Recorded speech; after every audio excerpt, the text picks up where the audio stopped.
Hi friends, நம்ம இப்போ the greatest mortal எம்பரங்கிற மாங்காவோட chapter 2 தான் பார்க்க போகிறோம். சாப்டரோட ஆரம்பத்திலே நம்ம ஹீரோ அந்த பொண்ணுகிட்ட வந்து தப்பிச்சு ஓடிக்கிட்டு இருக்கான். அப்படி ஓடிக்கிட்டு இருக்கப்ப நான் கொஞ்சம் கூட நினச்சி பார்க்கல, லெவல் 6ல் இருக்கக்கூடிய ஒரு பொண்ணு வந்துட்டு இவ்வளோ ஸ்பீடாக இருப்பான்னு சொல்லிட்டு நான் இப்படியே ஓடிக்கிட்டு இருந்தால் அதுக்கு ஒரு முடிவே இருக்காது, நான் ஏதாவது பண்ணியாகணும்னு சொல்லிட்டு நம்ம ஹீரோ அப்படியே ஓடி போய் ஒரு இடத்துல நின்றுட்டு அந்த பொண்ணை பார்த்து, சின்ன நான் அங்கே வந்து நின்றுட்டதுனால உன்னை பார்த்து பயந்துட்டேன்னு மட்டும் நினச்சிக்காத, நீ இப்போ இங்கேருந்து போகிறது தான் நம்ம 2 பேருக்குமே நல்லது, அப்படி இல்லைன்னா நம்ம 2 பேரும் இப்போ இங்கே சண்டை போட வேண்டியதாக இருக்குன்னு சொல்கிறான். அதை கேட்டு அந்த பொண்ணு வந்துட்டு நம்ம ஹீரோவை பார்த்து சிரிச்சுட்டு, உனக்கு எவ்வளோ தைரியம் இருந்தால் லெவல் 3ல இருந்துக்கிட்டு என்னையே சண்டை போடணும்னு சொல்லுவோம், உனக்கு தெரியும் தான் என்ன சண்டை போட்டு ஜெயிச்சு காட்டுன்னு சொல்லிட்டு நம்ம ஹீரோ அட்டாக் பண்ண வரா. அதை பார்த்து நம்ம ஹீரோ வந்துட்டு, நான் இவகிட்ட பேசி ஒரு பிரோஜனம் இல்லை, இவன் முழு பைத்தியம் ஆயிட்டான்னு சொல்லிட்டு அந்த அட்டாக்ல இருந்து டாஜ் பண்ணிடுறான். அதை பார்த்து காண்டான அந்த பொண்ணு வந்துட்டு, நீ டாஜ் பண்றியா, உன்னால முடிஞ்சா இதை டாஜ் பண்ணுன்னு சொல்லிட்டு நம்ம ஹீரோ மூஞ்சிக்கு நேரம் அட்டாக் பண்ண வரா.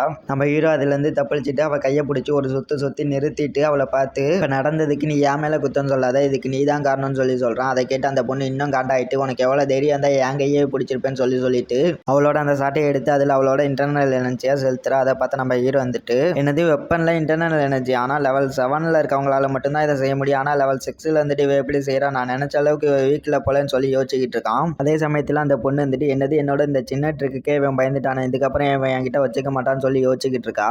அப்போ நம்ம ஹீரோ அந்த பொண்ணோட கையை விட்டுட்டு தூரத்தில் போய் நின்றுட்டு, இதுதான் நான் உனக்கு கொடுக்குற கடைசி வார்னிங், நீ இப்போ இங்கேருந்து ஓடி போயிரு, அப்படி இல்லைன்னா இனிமேல் இங்கே நடக்கிறதுக்கு நான் பொறுப்பாக மாட்டேன்னு சொல்கிறான். அதை கேட்டு அந்த பொண்ணு வந்துட்டு, அப்படியே உன்னால் இப்போ என்ன பண்ண முடியும்னு சொல்லி காட்டுறான்னு சொல்லிட்டு அந்த இன்டர்னல் எனர்ஜி செலுத்தின சாட்டையை மூலமா நம்ம ஹீரோ அடிக்காததோட இந்த சாப்டர் முடிஞ்சது ஃப்ரெண்ட்ஸ்.